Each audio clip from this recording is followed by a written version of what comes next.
Hi hello ನಮಸ್ತೆ ಗೆಳೆಯರೆ, ನಿಮ್ಮ ಅಗ್ರಿಟೆಕ್ ಕನ್ನಡ ಚಾನಲ್ಗೆ ಸ್ವಾಗತ ಸುಸ್ವಾಗತ. ಇಂದಿನ ಈ ವಿಡಿಯೋದಲ್ಲಿ ಏನಪ್ಪ ಮಾಹಿತಿ ಕೊಡೋಕೆ ಬಂದಿದ್ದೀರಾ ಅಂತ ಹೇಳಿದ್ರೆ, ಈಗ ಇಲ್ಲಿ ನಾನು ಹಿಂದ್ಗಡೆ ಗಮನಿಸ್ತಾ ಇರ್ಬೋದು ಸ್ಟ್ರಕ್ಚರ್ ಎಲ್ಲ ಯಾವ ರೀತಿ ಇದೆ ಅಂತ ಹೇಳ್ಬಿಟ್ಟು. ಸೊ ಬೀನ್ಸ್ಗೆ ಈ ಥರನೂ ಸ್ಟ್ರಕ್ಚರ್ ಎಲ್ಲ ಮಾಡ್ತಾರೆ ಅಂತ ಅಂದ್ಕೊಂಡಿರ್ಲಿಲ್ಲ. ನಾರ್ಮಲ್ ಆಗಿ ನಾವು ಟೈನ್ ಎಲ್ಲ ಎಳೆದು ಬಿಟ್ರೆ ಬರೀ ಈ ವೈರ್ಗಳಲ್ಲಿ ಏನಾಗ್ತಾ ಇತ್ತು ಅಂತ ಹೇಳಿದ್ರೆ, ನೀವು ಗಮನಿಸ್ಬೋದು ಇಲ್ಲಿ ಇದೆಲ್ಲ ಬಂದು ಇಲ್ಲಿ ಯಾಲಾಡ್ತಾ ಇತ್ತು. ಈ ಥರ ಒಂದು ಸಿಸ್ಟಮ್ ಮಾಡ್ಕೊಂಡು ಮಾಡಿದ್ರೆ ಇಲ್ಲಿ ನೋಡಿ, ಈಗ ಯಾವ ರೀತಿ ಕಾಣಿಸ್ತಾ ಇದೆಯಪ್ಪ ಅಂತ ಹೇಳಿದ್ರೆ, ಒಂದು ಟ್ರಯಾಂಗಲ್ ಶೇಪಲ್ಲಿ ನಾನು ಹಿಂದ್ಗಡೆ ಕಾಣಿಸ್ತಾ ಇರ್ಬೋದು. ಈ ರೀತಿ ಮೆಟದಲ್ಲಿ ಮಾಡ್ಕೊಂಡಾಗ ಏನಾಗುತ್ತೆ, ಸೊ ಒಂದು ಸ್ವಲ್ಪ ದಿನ ಬಾಳಿಕೆನೂ ಬರುತ್ತೆ. ಒಂದೇ ಸ್ಟ್ರಕ್ಚರಲ್ಲಿ ಒಂದು 2 ರಿಂದ 3 ಬೆಳೆ ತಗೊಬೋದು. ನೆಲಕ್ಕೆ ಬೇಕಾಗಿರುವಂಥ ಕೊಟ್ಟಿಗೆ ಗೊಬ್ಬರಗಳನ್ನ ಚೆನ್ನಾಗಿ ಕೊಟ್ಬಿಟ್ಟು ಮಾಡಿದ್ದೆ ಆದರೆ ಖಂಡಿತ ಈ ಥರ ಒಂದು ಇದು ತಗೊಬೋದು ಅಂತ ಈ ವಿಡಿಯೋದಲ್ಲಿ ಮಾಹಿತಿ ಇದೆ. ಮತ್ತು ಬೆಳೆ ಯಾವ ರೀತಿ ಇದೆ, ಯಾವ ತಳಿ ಇದೆ, ಮತ್ತು ಎಕ್ಸ್ಪೀರಿಯನ್ಸ್ ಫಾರ್ಮರು ಒಂದು 45 to 50 ಇಯರ್ಸ್ ಎಕ್ಸ್ಪೀರಿಯನ್ಸ್ ಇದೆ ಅಂತ ಹೇಳಿದ್ದಾರೆ. ಸೊ ಆ ಫಾರ್ಮರ್ ಜೊತೆ ಮಾತಾಡಿ ಇನ್ನಷ್ಟು ಮಾಹಿತಿನ ತಗೋಣ. ಬನ್ನಿ ವಿಡಿಯೋಗೆ ಹೋಗೋಣ. ಅಣ್ಣ ನಮಸ್ಕಾರ. ಅಣ್ಣ ನಮಸ್ಕಾರನಪ್ಪ. ಇದರಿಂದ ಒಂದು ಸೌತೆಕಾಯಿ ಬೆಳೆ ಬಗ್ಗೆ ಒಂದು ಮಾಹಿತಿ ಕೊಟ್ಟಿದ್ದೀರಾ, ಈಗ ಒಂದು ಬೀನ್ಸ್ ಬೆಳೆ ಬಗ್ಗೆ ಮಾಹಿತಿ ಕೊಡಕ್ ಬಂದಿದ್ದೀರಾ. ಈ ಬೇಸಿಗೆದಲ್ಲಿ ಬೀನ್ಸ್ ಬೆಳೆಯೋದು ಒಂದು ಸ್ವಲ್ಪ ಚಾಲೆಂಜಿಂಗ್, ಅಂದ್ರೆ ಕಷ್ಟ ಅನ್ಸುತ್ತೆ. ಇಂಥ ಕಷ್ಟದಲ್ಲಿ, ಇಂಥ ಬಿಸಿನಲ್ಲೂ ನೀವು ಒಂದು ಉತ್ತಮವಾದ ಬೆಳೆ ಮಾಡೋದಕ್ಕೆ ಪ್ರಯತ್ನ ಮಾಡಿದ್ದೀರಾ. ಮತ್ತೆ ಇನ್ನೊಂದು ಮುಖ್ಯವಾಗಿ ಏನಂತ ಹೇಳಿದ್ರೆ, ಈ ಸ್ಟ್ರಕ್ಚರ್ ಅನ್ನೋದು ತುಂಬಾನೇ ಚೆನ್ನಾಗಿದೆ. ಈ ತರ ಮಾಡ್ಕೊಂಡಿದ್ದಕ್ಕೆ ಕಾರಣ ಏನು? ಒಂದೇ ಬೆಳೆಗಂತನ ಅಥವಾ ಇನ್ನ 2-3 ಬೆಳೆ ತೆಗಿಬೇಕಂತನ? ಈ ನಾವು ಒಂದೇ ಬೆಳೆ ಎರಡನೇ ಬೆಳೆ ಅಂತ ಏನು ಇಲ್ಲ. ಕಾಯಿ ಕೀಳೋವಾಗ ಅದು ಈ ತರ ಮಾಡದಿದ್ರೆ ಮಕಕ್ ಬರುತ್ತೆ, ಇಲ್ಲ ಕಾಯಿ ಕೆಳಗಡೆ ಬೀಳುತ್ತೆ. ಆದ್ರಿಂದ ಇದು ಈ ತರ ಮಾಡಿದ್ರೆ ನಾವು ಸ್ಟ್ರೈಟ್ ಆಗಿರುತ್ತೆ ಅಂತ ಮಾಡಿದ್ದೀವಿ. ಇವಾಗ ಇದು ನೋಡೋದಾದ್ರೆ ಸುಮಾರು ಒಂದು 6.5 ಅಡಿ 7 ಅಡಿಗೆ 6.5 ಅಡಿ 7 ಅಡಿಗೆ ಬರ್ತದೆ. ಇದ್ರಲ್ಲಿ ಓಡಾಡೋದಕ್ಕೂ ಅನುಕೂಲವಾಗಿರ್ತದೆ. ನೀವು ಮಾಡಿರೋ ಮೆಥಡ್ ತುಂಬಾನೇ ಚೆನ್ನಾಗಿದೆ. ಈ ಕಡ್ಡಿಗಳು ಈ ಸೆಂಟ್ರಲ್ ಹಾಕಿ ಕಟ್ಟಿರೋದು ಏನಕ್ಕಣ್ಣ? ಲೈನ್ಗಳು ಕೂಡ್ಕೊಬಾರ್ದು ಅಂತನಾ ಅಥವಾ ಹೆಂಗಣ? ಅಲ್ಲ, ಈ ತರ ಕಟ್ಟಿರೋದು ಇಲ್ಲಿ ತಂಗು ಸೆಳಿತೀವಿ, ಅದು ಈ ಟೈನು ಕೆಳಗಡೆ ಬರುತ್ತೆ. ನೀವು ಈ ವೈರ್ನ ಇಟ್ಕೊಳ್ಳೋದಕ್ಕೋಸ್ಕರ ಈ ಕಡ್ಡಿಗಳನ್ನ ಹಾಕಿರೋದು. ಸ್ನೇಹಿತರೆ ಗಮನಿಸಿ, ಇಲ್ಲಿ ಆ ಕಡೆ ಈ ಲೈನಲ್ಲಿ ಗಮನಿಸ್ಬೋದು ನೀವು. ಈ ಒಂದು ವೈರ್ನ ಎಳೆದು ಈ ರೀತಿಯಾದ ಶೇಪ್ ಎತ್ತಿ ಕಟ್ಟೋದಕ್ಕೆ, ಅಂದ್ರೆ ಒಂದು ಸ್ವಲ್ಪ ಒಂದು ಇದ್ರ ತರ ನೀವು ಶೇಪ್ ಕಾಣಿಸ್ತಾ ಇರ್ಬೋದು, ಒಂದು ಟ್ರಯಾಂಗಲ್ ಶೇಪ್ ಅಲ್ಲಿ ಈ ರೀತಿ ಎತ್ತಿ ಕಟ್ಟೋದಕ್ಕಂತಾನೆ. ಸೊ ಈ ಕಡ್ಡಿಗಳನ್ನ ಏನಪ್ಪಾ ಮಾಡಿದಾರೆ ಅಂದ್ರೆ, ಒಂದು ಕಡ್ಡಿ ಬಿಟ್ಟು ಒಂದು ಕಡ್ಡಿಗೆ ಈ ರೀತಿಯಲ್ಲಿ ಮೆಥಡ್ ಅಲ್ಲಿ ಫಾಲೋ ಮಾಡ್ಕೊಂಡು ಮಾಡಿದ್ದಾರೆ. ಸೊ ಎಲ್ಲಾ ರೈತರಿಗೂ ಒಂದೇ ತರ ಥಾಟ್ಸ್ ಇರೋದಿಲ್ಲ. ಒಬ್ಬೊಬ್ಬರ ರೈತರದು ತಲೆ ಒಂದೊಂದ್ ತರ ಓಡ್ತಾ ಇರ್ತದೆ. ಅದರಲ್ಲಿ ನೋಡೋದಾದ್ರೆ ನಮ್ಮ ಸೀನಿಯರ್ ರೈತರದು ಈ ತರ ಪ್ಲಾನಿಂಗ್ ಇದೆ. ಸೊ ಇದು ತುಂಬಾನೇ ಉಪಯುಕ್ತವಾಗಿರ್ತದೆ. ಯಾರಾದ್ರೂ ಬಳಕೆ ಮಾಡ್ಕೊಳ್ಳೋರಿದ್ರೆ ಖಂಡಿತ ಯೂಸ್ ಮಾಡ್ಕೊಳ್ಳಿ. ಸೊ ಇನ್ನಷ್ಟು ಮಾಹಿತಿ ಅಂದ್ರೆ, ಇನ್ನ ಬೆಳೆ ಬಗ್ಗೆ ಒಂದ್ ಸ್ವಲ್ಪ ಹೊತ್ತು ಮಾತಾಡೋಣ. ಅದು ಬನ್ನಿ ಹೋಗೋಣ. ಸಮಯ ಮೊದಲನೇದಾಗಿ, ಈಗ ಬೀಜ ಯಾವ್ದು ಸಮಯ ಇದು ಪೂರ್ಣಿಮಾ ಅಂತ ನೋಡಿದ್ರೆ ಯಾವ್ದದು? ಹಿಂದೂ ಸೀಡ್ಸ್ ಪೂರ್ಣಿಮಾ ಸ್ನೇಹಿತರೆ. ಇದು ತಾತ ಮರ್ತೋಗ್ಬಿಟ್ಟಿದ್ದೀರಿ ಅಂತ ಹೇಳಿದ್ರು. ಸೊಮ್ಮೆ ಬೀನ್ಸ್ ಮಾಡೋದಕ್ಕ ಎಷ್ಟು ದೂರಕ್ಕೆ ಹಾಕಿದೀರಾ ಬೆಡ್? 4.25 ಅಡಿ. 4.25 ಅಡಿ. ಮತ್ತೆ ನಿಮ್ ಹೆಸರು ಊರು ಹೇಳ್ಬಿಡ್ರಿ ಇದ್ರಾಗು, ಯಾಕಂದ್ರೆ ಹೊಸದಾಗಿ ನೋಡೋರ್ಗೆ ಗೊತ್ತಾಗಲ್ಲ. ಮೇಡಹಟ್ಟಿ, ಕಸ್ಬಾ ಹೋಬಳಿ, ಅರಳೇರಿ ಪಂಚಾಯತಿ, ಮಾಲೂರು ತಾಲೂಕು, ಕೋಲಾರ ಜಿಲ್ಲೆ. ನಿಮ್ ಹೆಸರೇ ಹೇಳಿಲ್ಲ, ಊರ ಹೆಸರು ಹೇಳಿದ್ರಿ. ಕೃಷ್ಣಪ್ಪ. ಸ್ನೇಹಿತರು ನೋಡಿದ್ರಲ್ಲ. So senior. ಸಮಯ ಎಷ್ಟು ವರ್ಷಗಳಿಂದ ಇದು ಕೃಷಿ ನಿಮ್ದು? ನಮ್ಮದು ಖುಷಿ ಬಿಟ್ಟು ಬೇರೆ ಉದ್ಯೋಗ ಇಲ್ಲಪ್ಪ, ನಮಗ್ ಗೊತ್ತಿಲ್ಲ. ಕಲ್ತಿರೋದು ಇದೆ, ಇರೋದು ಇದೆ, ಮಾಡ್ತಾ ಇರೋದು ಇದೆ. ಚಿಕ್ಕಾಗಿನಿಕ ಸುಮಾರು ಒಂದು 50 ವರ್ಷದಿಂದನೂ ಇದೇ ಮಾಡ್ತಾ ಇದ್ದೀವಿ. ಈಗ ನಿಮ್ಗೆ ಏಜ್ ಎಷ್ಟು? ನನ್ಗೆ 64. ಹೆಚ್ಚು ಕಡಿಮೆ 45 ವರ್ಷದಿಂದ ಮಾಡ್ತಾ ಇದ್ದೀವಿ. ಆಗಿನ ಕಾಲದಲ್ಲಿ ಪೆನ್ನು ಪುಸ್ತಕ ಕೊಡ್ತಾ ಇರಲ್ಲಪ್ಪ. ನಮ್ಗೆ ದನ ಮೇಸು, ಕುರಿ ಮೇಸು, ತೋಟ ನೋಡು, ಹೊಲ ನೋಡು, ಇದೇ ನಮ್ಮ ದೊಡ್ಡ ಉದ್ಯೋಗ, ಅದೇ ಕೆಲಸ. ಈಗಿನ ಮಕ್ಕಳಿಗ ಊಟತಾನೆ ಕೊಡ್ತೀರಿ ಪೆನ್ನು ಪುಸ್ತಕ ಎಲ್ಲಾನು. ನಿಮ್ಗೆ ಆವಾಗಿನ ಕಾಲದ ಕೃಷಿಕ ಇವಾಗಿನ ಕಾಲದ ತೋಟಗಳು ಮಾಡೋದಕ್ಕ ಏನೋ ವ್ಯತ್ಯಾಸ? ಆಗಿನ ಕಾಲದ ಕೃಷಿ ಈಜಿ, ರೋಗ ಇಲ್ಲ, ಔಷಧಿ ಹೆಚ್ಚಾಗಿ ಕೇಳ್ತಾ ಇಲ್ಲ, ಅದು ಈಲ್ಡು ಬರ್ತಾ ಇಲ್ಲ, ಯಾಕಂದ್ರೆ ನಾಟಿ ಸೀಡ್ಸು. ಈಗ ಎಲ್ಲ ತಳಿ ಬೇರೆ, ಹೈಬ್ರಿಡ್ ಸೀಡ್ಸ್. ಈಗ ಕೆಲಸನೂ ಜಾಸ್ತಿ ತಗೊಳುತ್ತೆ.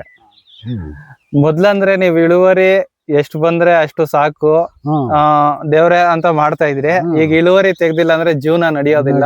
ಅದಕ್ಕೆ ನಾನಾ ವಿಚಿತ್ರವಾಗಿ ಮಾಡ್ತಾನೆ ಇರ್ಬೇಕಾಗ್ತದೆ. ಸಾಲದ ಕೊದ್ದಿ ಮಾಡ್ಬೇಕು.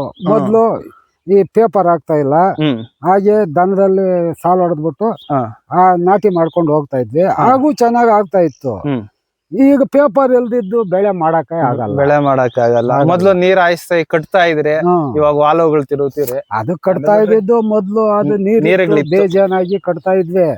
ಈಗ ನೀರು ಇಲ್ದಿದ್ದಾಗ ಕೂಡ ಡ್ರಿಪ್ ಮಾಡಿದಾಗ ಕೂಡ ಈ ಪೇಪರ್ ಆಗ್ತಾ ಇರಲ್ಲ. ಸಾಲ್ ಹೊಡೆದು ಸಾಲಿನಲ್ಲಿ ಊದ್ಕೊಂಡು ಹೋಗ್ತಾ ಇದ್ವಿ. ಈಗ ಆತರ ಮಾಡಿದ್ರೆ ಬೆಳೆನೇ ಆಗಲ್ಲ. ಆವಾಗ ಟ್ರಿಪ್ಸ್ ಇಲ್ಲ, ಇನ್ನೊಂದು ಇಲ್ಲ, ಔಷಧಿಗಳು ಕಡಿಮೆ ತಕೊಂತ ಇದ್ವು. ಯಾವ್ದೋ ಹುಳ ಮಾತ್ರ, ರೋಗ ಮಾತ್ರ ಒಂದೊಂದ್ ಇರೋದಷ್ಟೇ.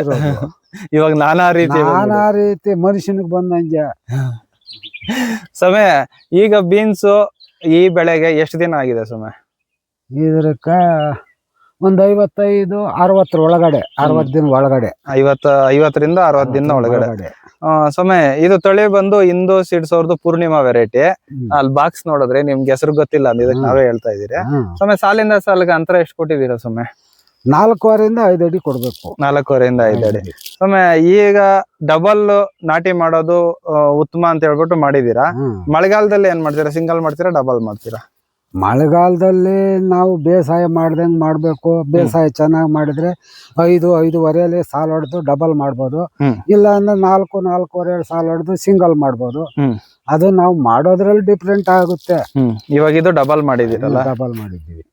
ಇದು ಸ್ವಲ್ಪ ನೋಡಿ ಫುಲ್ ಎಲ್ಲ ಕವರ್ ಆಗ್ಬಿಟ್ಟಿದೆ. ಸಮಯ ಮತ್ತೆ ಎಷ್ಟ್ ದಿನಕ್ಕೆ ಒಂದ್ಸಲ ಇದಕ್ಕ ಮದ್ದುಗಳು ಅದು ಹೊಡಿತಾ ಇರ್ತೀರಾ? ಈ ಬೇಸಿಗೆನಲ್ಲಿ ಬಿಸಿಗೆ ಹುಳ ಟ್ರಿಪ್ಸ್ ಜಾಸ್ತಿ ಬರುತ್ತೆ. 4ರಿಂದ 5 ದಿವಸ ವಾರದೊಳಗಡೆ ಔಷಧಿ ಹೊಡಿಬೇಕು. ಅದು ನಮಗ್ ಹೆಸರುಗಳು ಗೊತ್ತಾಗಲ್ಲ. ಅಂಗಡಿಯಲ್ಲಿ ಅದ್ರ ತಕೊಂಡ್ಬರ್ಬೋದು. ಯಾರನ್ನ ಗೈಡ್ ಲೈನ್ಸ್ ಬಂದ್ರೆ ಅವ್ರ ಹತ್ರ ಬರ್ಸ್ಕೊಂತೀರ, ತಕೊಂಡ್ಬರ್ಬೇಕು. ಖಂಡಿತ ಸರ್. ಈಗ ಮೊದಲನೇದಾಗಿ ಇದಕ್ಕೆ ಕಾಡೋದು ರಂಗೋಲಿ ಅನ್ನೋದು ಕ್ಲೀನ್ ಆಗಿ ಇದೆ. ಎಲ್ಲೋ ಅಷ್ಟೊಂದು ಇಲ್ಲ, ಬಂದೈತಪ್ಪ. ಎಲ್ಲ ಕೆಳಗಡೆ ಒಂದ್ ಸ್ವಲ್ಪ ಬಂದೈತೆ. ರಂಗೋಲಿ ಬಂದು ಕಂಟ್ರೋಲ್ ಆಗಿದೆ. ಈಗ ಬಂದು ಟ್ರಿಪ್ಸ್ ಮಾತ್ರ ಸ್ವಲ್ಪ ಐತೆ, ಅದು ಕೊಡಿತಿರೋ ಮದ್ದು. ಇನ್ನ ಗೊಬ್ಬರಗಳ ವಿಚಾರಕ್ಕೆ ಬಂದಾಗ ಮೊದ್ಲು ಸ್ಟಾರ್ಟಿಂಗ್ ಆಗ ಕೊಟ್ಟಿಗೆ ಗೊಬ್ಬರ, ಇದ್ರಕ ಕೊಟ್ಟಿಗೆ ಗೊಬ್ಬರ, DAP, ಬೇವಿನ ಹಿಂಡಿ, ವಂಗೆ ಹಿಂಡಿ ಕೊಡ್ಬೇಕು. ಕೊಟ್ಟಿದ್ದೀವಿ ನಾವು. ಅವ್ರು ಕೊಡ್ತಾರೋ ಬಿಡ್ತಾರೋ ಇನ್ನೊಬ್ರ ಕತೆ ನಾನು ಹೇಳಲ್ಲ. ನಿಮ್ದು ಮಾತ್ರ ನಾನು ಕೊಟ್ಟಿದ್ದೀನಿ ಅಷ್ಟೇ. ಇನ್ನೊಬ್ರ ಕತೆ DAP ಸ್ವಲ್ಪ ಹೆಚ್ಚಿಗೆ ಕೊಡಿಲ್ಲ. ಈ ಬೈಲ್ಗೆಲ್ಲ ಒಂದು ಮೂಟೆ ಕೊಟ್ಟಿದ್ದೀನಿ DAP. 1 ಮೂಟೆನಾ? 1 ಎಕರೆ ಬರೋಂಗದ 1 ಮೂಟೆನ ಕೊಟ್ಟಿರೋದು ಅಷ್ಟೇ. ಕೊಟ್ಟಿಗೆ ಗೊಬ್ಬರ ಜಾಸ್ತಿ ಕೊಟ್ಟಿದ್ದೀರಾ? ಸಾಲ್ಗೆ ಹಾಕ್ಬಿಟ್ಟಿದ್ದೀವಿ. ಸಾಲ್ಗೆ ಕೊಟ್ಟಿಗೆ ಗೊಬ್ಬರ ಹಾಕ್ಬಿಟ್ಟಿದ್ದೀವಿ. ಸಾಲ್ ಕಟ್ಬಿಟ್ಟಿರೋದು, ಬೈಲೆಲ್ಲ ಬೇಡ ಅಂತ. ಮತ್ತೆ ಸಮಯ ಔಷಧಿ ಏನೋ 1 ವಾರಕ್ಕೆ ಒಂದ್ಸಲಿ ಹೊಡೆದ್ ಬಿಡ್ಬೇಕು ಅಂತೀರಾ. ಗೊಬ್ಬರಗಳ ಸಮಯ ಯಾವ ತರ ಕೊಡ್ತಾ ಇದ್ದೀರಾ? ಡ್ರಿಪ್ ಗೊಬ್ಬರಗಳಾಗ್ಲಿ ಎಷ್ಟು ದಿನ ಗೊಬ್ಬರ? 4 ದಿವಸಕ್ಕ 5 ದಿವಸಕ್ಕ ಒಂದ್ಸಲ. 4 ದಿವಸಕ್ಕೆ 5 ದಿವಸಕ್ಕ. ಯಾಕಂದ್ರೆ ಹೂವ ಜಾಸ್ತಿ ಉದುರೋಗ್ತದಲ್ಲ, ಅದ್ರ ಕಾರಣ ಕೇಳ್ತಾ ಇರೋದು. ಎಷ್ಟ್ ದಿನಕ್ಕೆ ಕೊಡ್ತೀರಾ ಅಂತ ಹೇಳಿ. ನಾನೇ ಈಗ ಸದ್ಯಕ್ಕೆ 4 ದಿವಸಕ್ಕೆ 5 ದಿವಸ ಕೊಡ್ತಾ ಇದ್ದೀನಿ. ಇನ್ನು ಮುಂದೆ ಏನಾಗ್ತದ ನೋಡೋಣ. ಏನಿಲ್ಲ, ಗಿಡ ಇವಾಗ ಇರೋದ್ರಲ್ಲಿ ಒಂದ್ ಸ್ವಲ್ಪ ಇವಾಗ ಎಲ್ಲ ಹೂವ ಪಿಂದೆ ಕಚ್ತಾ ಐತೆ. ಒಂದ್ ಸ್ವಲ್ಪ ರೇಟ್ಗಳು ಸಿಕ್ಕೋದು ಅದೇ ಒಗಾದಿ ಹಬ್ಬಕ್ ಬರುತ್ತೆ ಅಂತ ಕೂತಿದ್ದು ಅದೇ ತರಹನೇ. ನೋಡೋಣ, 2.5 ತಿಂಗಳಿಗೆ ಅದು ಕಾಯಿ ಬರೋದು. 2.5 ತಿಂಗಳಾಗ್ತದೆ. ಫಸ್ಟ್ ಬಿಡಿಸೋದಕ್ಕೆ 2.5 ತಿಂಗಳಾಗುತ್ತೆ. ಸರಿ ಸೊಮ್ಮೆ. ಮತ್ತೆ ಈಗ ಇದಕ್ ಮುಂಚೆ ಎಲ್ಲ ಬೆಳೆದಿರ್ತೀರಲ್ಲ ಸಮಯ, ನೀವು ಮೊದ್ಲು ಬಕ್ಕೊಂಡ್ ಬಿಡಿಸ್ತಾ ಇದ್ರು, ಯಾವ್ದೋ ಸೆಲೆಕ್ಷನ್ ಅದ್ ಯಾವ್ದಾವ್ದೋ ಬೆಳಿತಾ ಇದ್ರಿ. ಅದು ನಾಟಿ ಯಾವ್ದಾವ್ದೋ ಕಡ್ಡಿ ಬೀನ್ಸ್ ಅಂತ ಇನ್ನೊಂದು ಸೆಲೆಕ್ಷನ್ ನಾಟಿ ಬೀಜ ಯಾವ್ಯಾವ್ದೋ ಬೆಳಿತಾ ಇದ್ರಿ. ಅನುಪಮ ಯಾವ್ದೋ ಬರ್ತಾ ಇತ್ತು. ಅದಕ್ಕನ ಇದ್ರಾಗ ಇಳುವರಿ ಪರವಾಗಿಲ್ಲ ಅಂತೀರಾ? ಇದು ಇಳುವರಿ ಬರುತ್ತೆ, ಇದ್ರ ಖರ್ಚು ಜಾಸ್ತಿ ಬರುತ್ತೆ. ಇವಾಗ ಬಿಳಿ ಬೀನ್ಸ್ ಬರ್ತಾ ಇತ್ತು, ಇದ್ರಾಗೆ ಬಳ್ಳಿದು NZ ಅಂತ ಇದ್ರಿ. ಅದ್ ಯಾರು ಬೆಳೆಯೋದೇ ಬಿಟ್ಬಿಟ್ಟಿದಿರ? ಯಾಕಂದ್ರೆ ಮಾರ್ಕೆಟ್ ಮಾಲೂರಲ್ಲಿ ಓಡಲ್ಲ. ಅದಕ್ಕ ಇದು 50 ರೂಪಾಯಿ ಹೋದ್ರೆ ಅದು 15 ರೂಪಾಯಿ 20 ರೂಪಾಯಿ ಅಂದ್ರೆ ಜಾಸ್ತಿ. ಅದಕ್ಕಾಗಿ ಬೆಳೆಯಲ್ಲ, ಅದನ್ನ ಬೆಳಿತಾ ಇಲ್ಲ. ಇವಾಗ ಪೆನ್ಸಿಲ್ ಬೀನ್ಸ್ ಇರ್ಬೇಕು, ಅರಿಕಾಟು. ಸಮಯ ಇನ್ನ ಈ ಬಳ್ಳಿಗಳು ಸುತ್ತಿಲ್ಲ ಅಂತ ಹೇಳಿದ್ರೆ ಏನಾಗ್ತದೆ ಸಮಯ ಪರಿಣಾಮ? ನೀವೇ ಹೇಳ್ಬೇಕು. ಈ ಸುತ್ತಿಲ್ಲ ಅಂದ್ರೆ ಇದು ಈ ಕಡೆ ಮುಡಿಸ್ಕೊಳ್ಳುತ್ತೆ. ಅದು ಒಂದು ನಾವು ಇಲ್ಲಿ ನೋಡ್ರಿ ಇಲ್ಲ ಐತೆ ಪೊದೆ ತರ ಸುತ್ಕೊಂಡ್ ಬಿಡ್ತದೆ. ಸುತ್ಕೊಂಡ್ಬಿಡುತ್ತೆ, ಇದ್ರಲ್ಲಿ ಕಾಯ ಹಿಡಿದಿರ ಇಳಿದಿರಾಗುತ್ತೆ. ಇವಾಗ ಒಂದ್ರಾಗ 1 2 3 4 ಒಂದ್ 10 ಬಳ್ಳಿ ಒಂದೇ ಕಡೆ ಸುತ್ಕೊಂಡ್ಬಿಟ್ಟಿದೆ. ಇದನ್ನೆಲ್ಲ ಸಪರೇಟ್ ಆಗಿ ತೆಗೆದು ಒಂದೊಂದ್ ಟೈನ್ ಒಂದೊಂದ್ ಸುತ್ತಬೇಕಾ? ಈ ತರ ಸುತ್ತಿದ್ರೇನೆ ಕಾಯಿ ಚೆನ್ನಾಗಿ. ಇಲ್ಲ ಅಂದ್ರೆ ಈಗ ಸುತ್ತಬಿಟ್ರೆ ಅದೇ ಹಿಡಿದ್ಲಾಗುತ್ತೆ. ಆಗುತ್ತಾ? ನೋಡಿ ಈ ತರ ಒಂದು ಹಿಡಿದು ಕೊಟ್ಬಿಟ್ರೆ ಈ ಬಳ್ಳಿ ಬರುತ್ತಲ್ಲ ಛಿದ್ರವಾಗಿ, ಆವಾಗ ಸುತ್ಕೊಂಡು ಅದೇ ಸುತ್ಕೊಂಡು ಹೋಗ್ಬಿಡ್ತದೆ. ನಾವು ಸುತ್ತಬೇಕು, ಸುತ್ತಲ್ಲ. ಇವಾಗ ನೋಡಿ, ಇವಾಗ ಸಾಯಂಕಾಲ ಇದನ್ನ ಸುತ್ತಬಿಟ್ಟು ಹೋಗ್ತೀರ, ಬೆಳಗ್ಗೆ ಬರೋ ಪಟ್ಟಿ ಹಿಂಗ್ ನಿಂತ್ಕೊಂಡ್ಬಿಡ್ತದೆ. ಯಾಕದು ತಿರ್ಗಾ ಸುತ್ತಬೇಕು. ಎಷ್ಟ್ ದಿನಕ್ಕೆ ಒಂದ್ಸಲಿ ಸುತ್ತೀರ? ದಿನ ಸುತ್ತಾ ಇರ್ಬೇಕಾ? ಅಪ್ಪ 4 ದಿವಸ ಆಯ್ತು ಸುತ್ತಿ ಈ ತರ ಬಂದೈತೆ. ಇವಾಗ ತಿರ್ಗಾ ಸುತ್ತಬೇಕು. ಈಗ ಸುತ್ಕೊಂಡು ಆ ಕಡೆಯಿಂದ ಬರ್ತಾ ಇದ್ದೀನಿ, ಬಿಸ್ಲು ಅಂತ ಮನೇಲಿ ಇದ್ದು. ಸ್ವಾಮಿ, ಈ ಬಿಸ್ಲಾಗ ನೀನು ಜಾಸ್ತಿ ಹೊತ್ತು ಇರ್ಬೇಡ. ಸದ್ಯ ಬೆಳಿಗ್ಗೆ ಒಂದು 10 ಗಂಟೆ 11 ಗಂಟೆ ಒಳಗಡೆ ಕೆಲಸ ಮುಗಿಸ್ಕೊಂಡು ಆರಾಮಾಗಿ ಹೋಗಿ 4:15 5 ಗಂಟೆಗೆ ಬರ್ತೀನಿ. ಬೆಳಿಗ್ಗೆನಾ? ಎಲ್ಲ ಸಾಯಂಕಾಲ ಬೆಳಿಗ್ಗೆ 6 ಗಂಟೆಗೆ ಬಂದು 9:15 ಲಾಸ್ಟ್. ಸಾಕು. ಬಿಸ್ಲಲ್ಲಿ ಜಾಸ್ತಿ ಇರಕ್ ಹೋಗ್ಬೇಡ್ರಿ. ಇದೊಂದು ನಮ್ ಕಡೆಯಿಂದ ನಾವು ಕೇಳ್ಕೊಂತೀವಿ. ಯಾಕಂತ ಹೇಳಿದ್ರೆ ವಯಸ್ಸಾಗಿರೋರಾದ್ರೆ ಪರವಾಗಿಲ್ಲ. ನೀವು ಪಾಪ ಇಷ್ಟು ವಯಸ್ಸಾಗೋ ಯಾರ ವಯಸ್ಸಿಲ್ದಿರ್ಲಿ ಬಿಸಿಲಿನಲ್ಲಿ ಮಾಡಿರೋ ಕೆಲ್ಸ ನಿಮ್ನ ಮನೆನ ಕೂತ್ಕೊಳಕ್ ಬಿಡಂಗಿಲ್ಲ ಅಷ್ಟೇ. ಮತ್ತೆ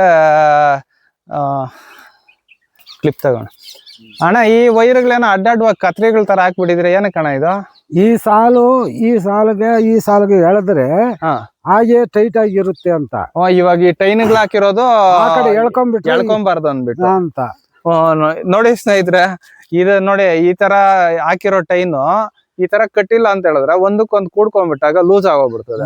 ಅದಕ್ಕೆ ಎಳೆದಿಡ್ಕೊಂಡ್ಲಿ ಅಂತ ಈ ಮೆಥಡ್ ಇಲ್ಲಿ ನೋಡಿ, ಆ ಕಡ್ಡಿಯಿಂದ ಆ ಕಡ್ಡಿಗೆ ಒಳ್ಳೆ ಕತ್ರಿ ಟೈಪ್ ಅಲ್ಲಿ, ಸಿಸರ್ ಟೈಪ್ ಅಲ್ಲಿ ಈ ತರ ಮೆಥಡ್ ನ ಫಾಲೋ ಮಾಡ್ಕೊಂಡು ಮಾಡಿದ್ದಾರೆ. ನೋಡ್ತಿರ್ಬೋದು. ಈ ಸೆಟಪ್ ಗಳೆಲ್ಲ ಮಾಡ್ಕೊಂಡು ಮಾಡಿದ್ದೆ ಆದ್ರೆ ಖಂಡಿತ ಸ್ಟ್ರಕ್ಚರ್ ತುಂಬಾ ದಿನ ಬಾಳಿಕೆ ಬರ್ತದೆ. ಸಮಯ 1 ವರ್ಷ ಕಾಲ ಇರಲ್ಲ. ಹಿಂಗ್ ಮಾಡ್ಕೊಂಡ್ಬಿಟ್ರೆ ನೀಟಾಗಿ ಕಟ್ಟಿಗಳು ಗಟ್ಟಿಯಾಗಿರೋದು ಹಾಕಿದ್ರೆ, ಕಟಿಂಗ್ ಗಟ್ಟಿಯಾಗಿರೋದಾದ್ರೆ ವರ್ಷ ಕಾಲ ಇರುತ್ತೆ. ನಾವು ಹೊಟ್ಟೆಗ ಊಟ ಇಲ್ದಿದ್ರೆ ಎಷ್ಟೊತ್ತಿರ್ತೀರಿ ಆ ತರ ಕೊಟ್ಟಿಗೆ ಗೊಬ್ಬರ ಜಾಸ್ತಿ ಕೊಡಿದ್ರೆ ಈ ತರ ಮಾಡಿದ್ರೆ ಪ್ರಯೋಜನ ಬರಲ್ಲ. ಒಂದ್ ಬೆಳೆಕ್ ಆಗೋತದ ಅಂತೀರಾ? ಕೊಟ್ಟಿಗೆ ಗೊಬ್ಬರ ಫುಲ್ ಆಗಿ ಇಕ್ಕಿದ್ರೆ ವರ್ಷ ಆಗುತ್ತೆ, 1-3 ಬೆಳೆ ತೆಗಿಬೋದು. ಕೊಟ್ಟಿಗೆ ಗೊಬ್ಬರ ಇಲ್ದಿರ ಈ ತರ ಮಾಡ್ತೀರಿ ಅಂದ್ರೆ ಮಾಡಿ ಪ್ರಯೋಜನ ಇರಲ್ಲ.